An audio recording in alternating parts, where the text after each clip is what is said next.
Yorkers transplanting down, coming out here to Wynwood. And at that time in the 80s, Wynwood was going through a big transition because from about the 1930s all the way to about the 80s and 90s, this neighborhood was a thriving garment and textile industry. Like the little windowless warehouse over here where the Museum of Graffiti has their artist studios. That used to be an old shoe warehouse.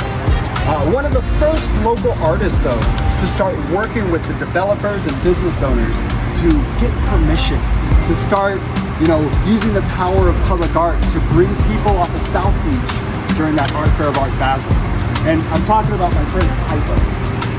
Typo with an E. It's kind of like Miami's Andy Warhol. In fact, he actually has a mural on the Andy Warhol Museum in Pittsburgh. Typo is a shining example of how you flip that script from vandal to professional. In fact, Typo, him and his team, Primary, they had that vision to turn this old, dilapidated warehouse district into this rotating graffiti gallery. I remember when they worked with Tony Goldman at the Wynwood Walls in 2010 to help really elevate this neighborhood, to make it a lot more safe.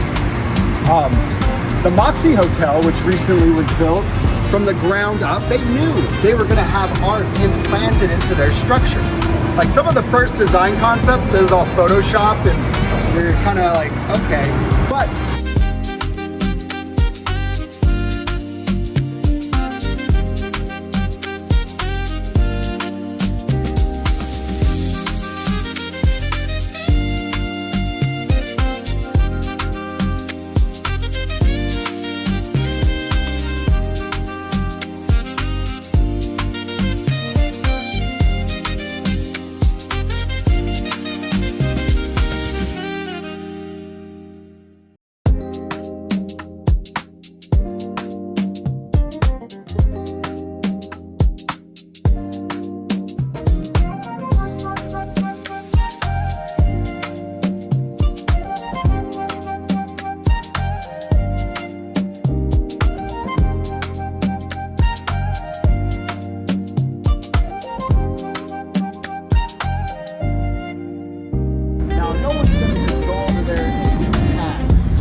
done illegally. You gotta learn the hard way.